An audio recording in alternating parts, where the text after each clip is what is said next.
The X detox. How to stop being a backup plan. Now let's talk about the elephant in the room. We can talk about finding the perfect partner all day long. We can talk about dating strategies and high value frameworks. But for a lot of you watching this right now, none of that matters. Because there is something or someone standing right in the middle of your path. And it's the X, or maybe the almost X. Or maybe it's the person from the situationship that ended 3 months ago, but they still watch every one of your stories and text you happy birthday or send you a meme every 2 weeks. You're stuck in what I call the grey zone. You aren't together, but you aren't apart. You're holding on to hope. Or maybe you're just trying to be the nice person who stays friends because you don't want to seem bitter or difficult. You're keeping the connection alive on life support because the idea of pulling the plug feels terrifying. But I'm here to tell you the hard truth that as a coach, I need you to hear this. When you keep that door cracked open, you think you're being nice. You think you're being open-minded. But you're not being nice. You're being used as a backup plan. If you are keeping a door open for someone who walked out of it, or someone who refuses to walk through it fully, you're telling the universe, and more importantly, you're telling yourself, that you're willing to wait out in the hallway. And you do not belong in the hallway. So today, we're going to do a deep dive. This is the X detox. It applies to men, it applies to women, it applies to everyone. We're going to break down the actual psychology of why you are stuck, why they keep coming back, and how to finally cut the cord so you can get your power back. To understand why you can't move on, we have to look at what is actually happening from their perspective. Why do they keep texting you if they don't want a relationship? Why do they keep orbiting you? Psychologically, if someone has broken up with you or refuses to commit to you but still keeps in touch, they've put you in a glass box. Imagine a fire extinguisher on the wall. It's behind glass. And what does it say on the glass? It says, break in case of emergency. And this is what you are to them right now. You're their safety net. They want to go out into the world. They want to explore their options. They want to be single. But they are also terrified of being alone. They are terrified that the grass isn't actually greener on the other side. So they keep you in the glass box. They want the option of you without the responsibility of you. They want the validation of knowing that if they have a bad day or they get rejected by the new person they're chasing, they can break the glass, send you a text, and get an instant ego boost because they know that you will reply. They are essentially keeping you on the bench while they play the game. And I say this with love, but every time you reply to their breadcrumb text, every time you engage with their story, you're high-fiving them from the bench. You're saying, I'm still here, coach, put me in whenever you're ready. And we need to stop that today. Because as long as you are safe in that box, they have no incentive to make a decision. And this leads us directly to the psychology of why you let them do it. You might be sitting there right now thinking, I know they're doing this, but I just can't block them. I can't let go. And you're not weak. You are battling a psychological principle called loss aversion. This is a concept from behavioral economics that tells us something fascinating about the human brain. The pain of losing something is actually psychologically twice as powerful as the pleasure of gaining something. So think about that. You're holding on to this grey zone relationship not because it's making you happy. You know it isn't. You're anxious, you're checking your phone constantly, you're overanalyzing everything. You aren't staying for the pleasure of the relationship. You're staying because you're terrified of the loss. And they know this. Consciously or subconsciously, they're exploiting that fear. They give you just enough attention to keep you from walking away, but never enough to make you feel secure. And this creates a cycle in your brain that is almost impossible to break without understanding the chemistry behind it. When I tell my clients to block an ex, their physical reaction is intense. Their stomach drops, their chest gets tight, they feel genuine panic. This is not just emotions, that is chemical withdrawal. And we've seen brain scans of people going through a breakup, and they look identical to the brain scans of people withdrawing from opioids. When you were with them, or when things were good, your brain was getting massive hits of dopamine, which is the pleasure hormone. And then also oxytocin, which is the bonding hormone. You are chemically addicted to their presence. And when they pull away or when that relationship ends, those levels crash. You're in a dopamine deficit. At the same time, your amygdala, which is the ancient fear center of your brain, goes into what we call a hijack. It screams, "We've been abandoned. This is dangerous. We need to reconnect to survive." So when you feel that urge to text them or to check their Instagram, this is not a logical decision. This is your brain screaming for a fix. You're looking for a hit of dopamine to soothe the crash. And this is where they trap you. It's called intermittent reinforcement. If they ignored you 100% of the time, you'd eventually move on. If they were nice to you 100% of the time, you'd probably be together. But they don't do either. They ignore you for 3 days and you feel terrible. Then ping, they send you a text, "Hey, thinking of you." Boom, you just got your dopamine hit. You feel relief. And this is exactly how slot machines work. I said before, you pull the lever, nothing. Pull the lever, nothing. Pull the lever, jackpot. That intermittent reward is the most addictive pattern known to psychology. So they're turning you into a gambler. You are waiting for the jackpot of their attention. But you have to realize you cannot heal from the addiction if you're taking microdoses of the drug. You cannot heal from the cut if you keep checking to see if it's still bleeding. Now, usually in this dynamic, there comes a conversation I call the demotion. They will say something like, "I just can't be in a relationship right now. I've got so much going on, but I really value you. You're so important to me. Can we just be friends?" And you say yes. And why did you say yes? Because of what we call hope strategy. You think, well, being in their life is better than nothing. And maybe if I'm the best friend ever, if I show them how supportive and fun I am, they will realize what they're missing and promote me back to partner. I need you to stop that right there. They just fired you. They fired you from the position of partner, and then they offered you a generic unpaid internship as their friend. Do not accept the demotion. This creates a state in your brain called cognitive dissonance. This is the mental stress you feel when your beliefs and your actions do not match. Your belief is, "I want to be with this person." Your actions is, "I'm acting like a platonic friend." And this mismatch creates massive anxiety. If you accept friendship when you want partnership, you're lying to them and you're betraying yourself. You are teaching them that they can have the best parts of you.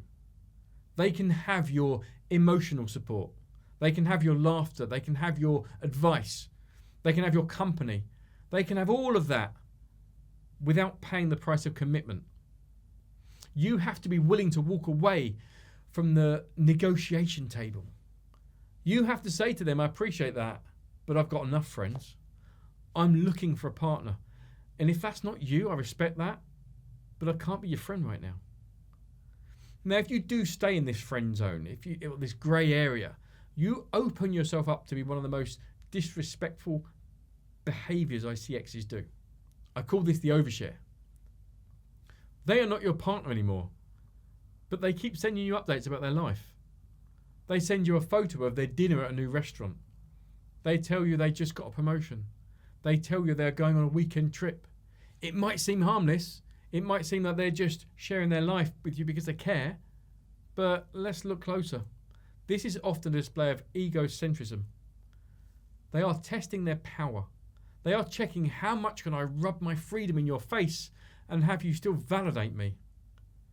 It's even worse if they mention other people or if they're vague about who they're with, just out for drinks. They know exactly what this does to your stomach. If they are sharing the joy of their new life without you, while knowing that you are still grieving the relationship, they're just lacking empathy. If you reply to these updates with, "That looks great," or "Wow, congrats," you are reinforcing their behaviour. You're telling them that your feelings don't matter, only theirs do. You're telling them that they can hurt you, and you'll still applaud them. When they share their new life, they are showing you that they are happy without you. Believe them. And stop being that audience for a show that you were written out of. Sometimes, though, they aren't even texting, they're just watching, and we call this orbiting. They are circling your planet, keeping in the gravitational pull, but never actually landing. They are always the first one to view your Instagram story. They like your post, but they never actually reach out. And why do they do this? It relies on a principle called the mere exposure effect. This principle states that simply being exposed to something repeatedly makes us like it more, or at least keeps it familiar. They want to keep their face, their name, and their footprint in your brain. They know that as long as you see their name pop up on your story views, you're thinking about them. They are occupying real estate in your mind rent-free. And be honest with me, how many times have you posted a story specifically hoping they would see it? You post the revenge photo where you look amazing. You post the gym selfie. You post a quote about being happy. You're performing. And you're performing for an audience of one. You're living your life for a ghost. As long as they have access to view your life, you will continue to perform for them. You have to revoke their access. You have to block the orbiter. So, how do we actually move on? How do we break the addiction? We use the no contact rule. But I want to be very clear. This is not a game. This is not ignore them for 30 days so they miss you and come running back, because that's a manipulation, and frankly, it usually backfires. This is the detox. This is about neuroplasticity. Your brain is literally wired to them. Imagine a path in the forest. Every time you walk down that path, thinking of them, texting them, checking their profile, the grass got trampled down, and the path becomes easier to walk. To move on, you have to stop walking down that path. You have to let the grass grow back over it. You have to let those neural pathways die off from lack of use, and you've got to build new paths.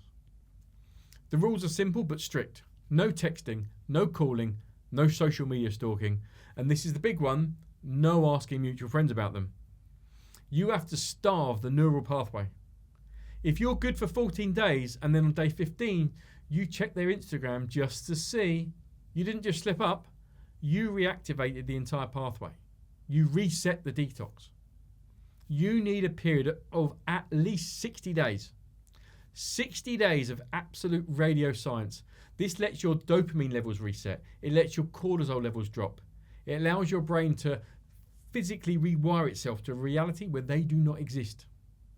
Now I know what you're thinking, but I can't block them yet. I need closure. I just need to meet them one last time to understand why. No, you don't. You are falling victim of the Zeigarnik effect.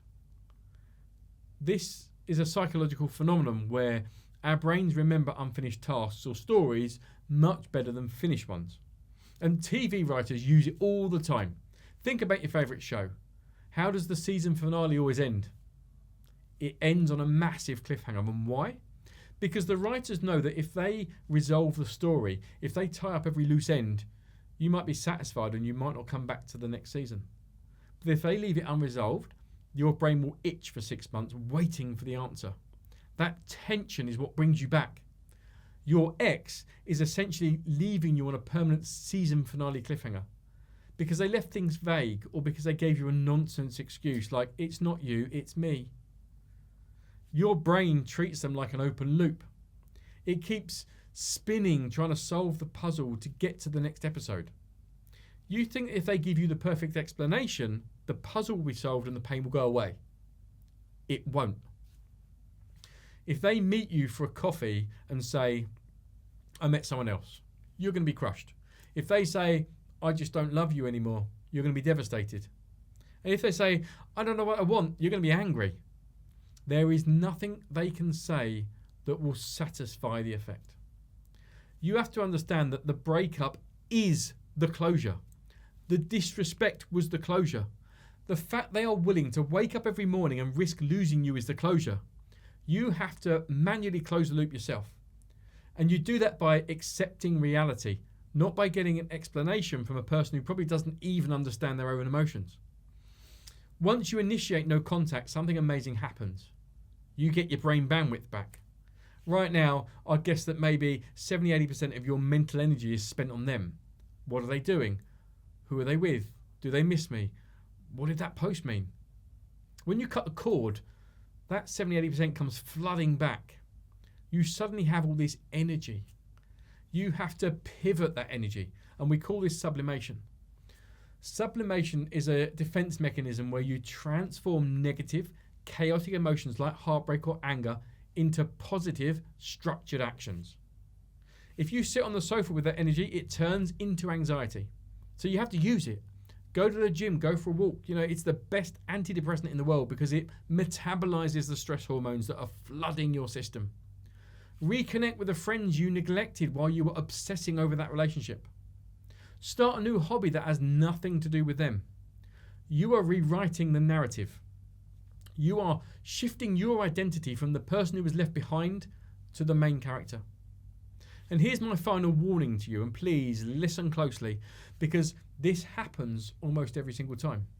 When you actually move on, when you stop posting for them, when you stop watching their stories, when you genuinely start to look happy and independent, they will sense it and they will reach out.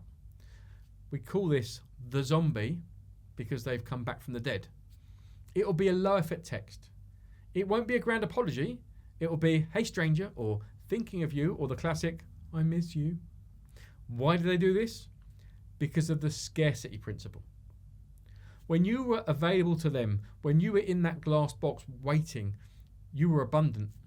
Humans do not value things that are abundant. We value things that are scarce. Now that you have removed your attention, you've become scarce. Your value has gone up. They want to see if they can still access that value. They want to see if the door is still unlocked. Do not fall for it. If you reply to that hey stranger text, you reset your healing clock to day 0. You are walking right back into the glass box. Now, unless they come back with, I made a huge mistake, I'm sorry, I've done the work to fix it, I want to commit to you properly, and I'm willing to do whatever it takes to win you back, anything else is just noise. It's just an ego check. And the funny thing is, usually by the time they actually come back, you won't even want them anymore. Because you would have realized that you deserve someone who didn't need to lose you to realize your worth. I want to tie this back to my previous video, the 9-step framework for high-value dating. Now, I made that video specifically addressing the ladies, helping them find the right guy. But let me be clear, if you're a man watching this, 90% of that framework applies to you too. Standards are universal. Self-worth is universal. Whether you're a man or a woman, if the person you're dealing with is failing the audit we talked about in that video, if they're failing your non-negotiables by not choosing you, they have to go. You cannot meet the right partner if you're holding space for the wrong one. You're blocking your own blessing. It's scary to let go. It feels like you're jumping off a cliff. But I promise you, you aren't jumping off a cliff. You're jumping onto your own 2 feet. Delete the number, unfollow the account, close the door, and watch how quickly the right person knocks when they realize the house is finally ready.